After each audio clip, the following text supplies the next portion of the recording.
I'm Lynn Doyle, and chances are you know someone who's been affected by suicide. Maybe it's someone in your own family, or maybe it was the loved one of a friend of yours, or maybe you've heard about someone in your community who completed suicide. One way or another, we've all been touched by it. This hour on It's Your Call, we'll tell you about the impact it has on those left behind. Please stay with us.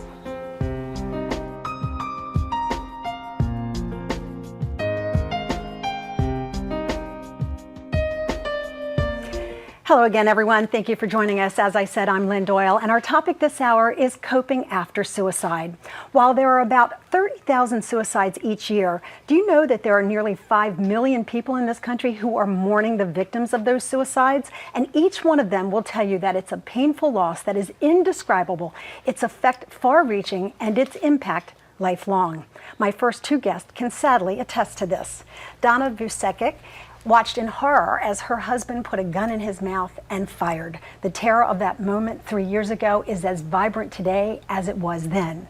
Carl E. David's loss was back in 1973 when his older brother Bruce hung himself in the family business. His death influenced Carl's entire life, and he recently reflected on how huge an impact it's had in a new book called Bader Field: How My Family Survived Suicide.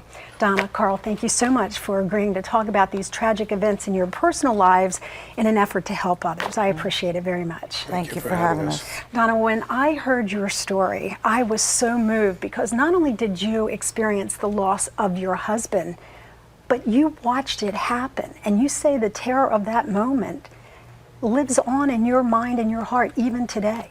It does. It's something that I cannot even express the feelings that I had. And the moment that it was over and not knowing what to do or where to go, and then the fear that rushes into your head to a point where you wonder, okay, how am I going to tell my kids? What am I supposed to do? Call 911? I tried to give him CPR. You know, I tried to bring him back because I do have EMT training, but I knew pretty much from the beginning there was nothing that I could do. Did you have any idea that he was contemplating this or would consider such a drastic, traumatic act?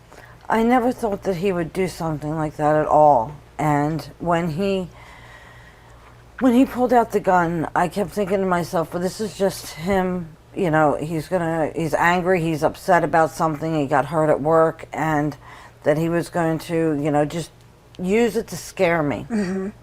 You know, but I had gotten a call at work. He had called me, and we talked all the time, but I could tell something in his voice.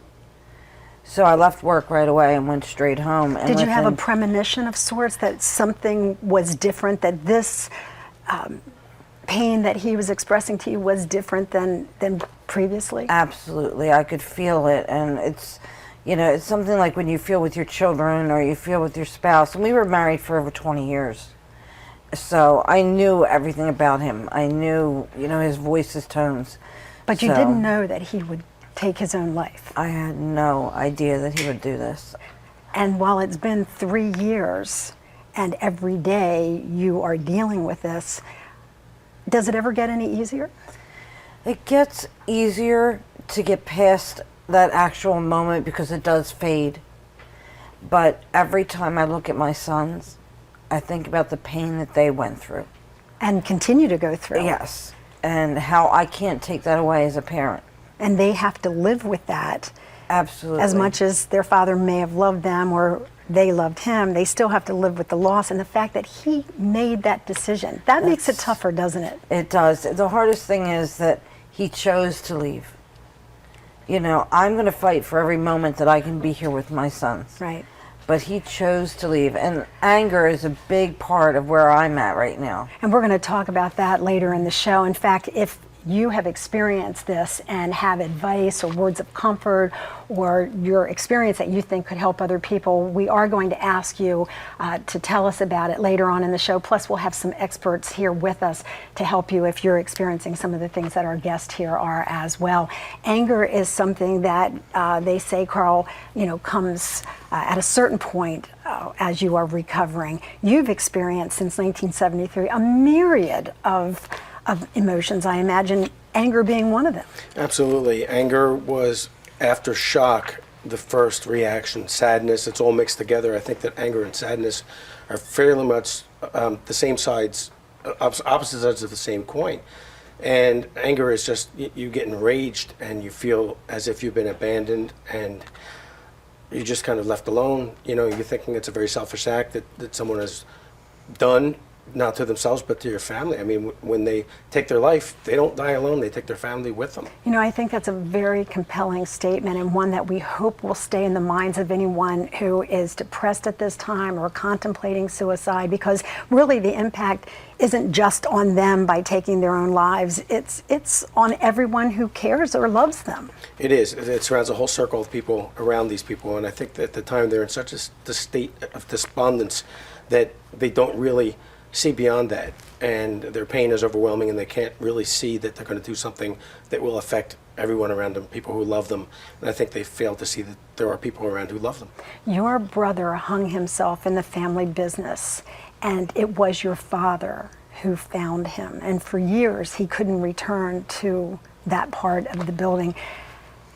Can you describe for us what your father told you, what that was like for him to find his son, and a son who had ended his own life? Well, at first he didn't really talk about it. He was just numb from the pain.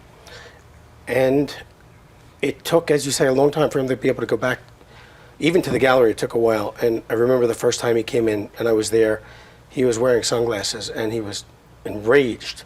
I mean, he slammed the door, you could hear it throughout the whole building. And it just took a long time, even before the smile would come back.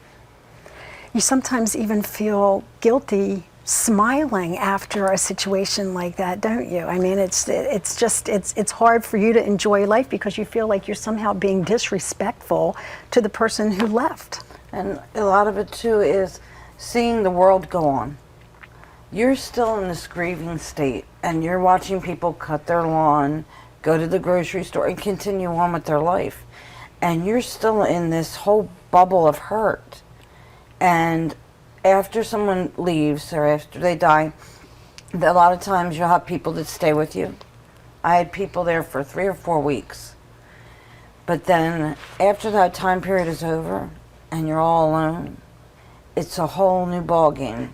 And people think that you should be moving on. Right. Where for you, you have this image in your head of what your husband did. It was 1973, and I can see that it still moves you today in 2011. It does. You just don't, you can move on, but you don't forget it. It becomes a part of you. It's part of your soul. It's an imprint that you can't get over. You can only at best learn to live with it as best you can. So your parents were grieving the loss of a son. You and your brother were grieving the loss of a brother. Right. As a family unit, were you able to help each other, or did this divide you? Well, we could have gone either way. We could have split or we could have pulled together. We chose to pull together because we're a very close-knit family, and that was the only way we were going to be able to survive. So we did. But for many people, it really does divide a family, and not by their own choice, just because people don't know how to grieve, they don't know how to mourn, they don't know how to recover. And we're going to talk to the therapist about that as well, because that's why I'm trying to do this show. And Carl, I thank you for giving me the inspiration to do it by sending me your book, because I really feel like people who are contemplating or have thought about suicide need to know, for lack of a better word, the mess they leave behind. The pain just doesn't end, does it? No, because it never they've will. ended their pain. Yes. You know, my son, he had tattoos done in honor of his father because my husband's last words were to tell my youngest son goodbye and that he loved him. So I had to tell my son that. You know, when I went to go tell him at the high school that his father had died, it was just an emotional, I couldn't do anything to stop the pain for him. You know, and as mothers, that's all we want to do is to keep our kids from feeling any kind of pain. Absolutely, you know, and if I could have taken away any time, you know, and there's no easy way to say it. No, I know. My father died when I was young, but it was a natural act, and it was still one of the most horrible things that someone had to tell me. And to know that a parent has done that or a brother has done that deliberately, even if they're not of the right mind at the time, it's just a horrific thing.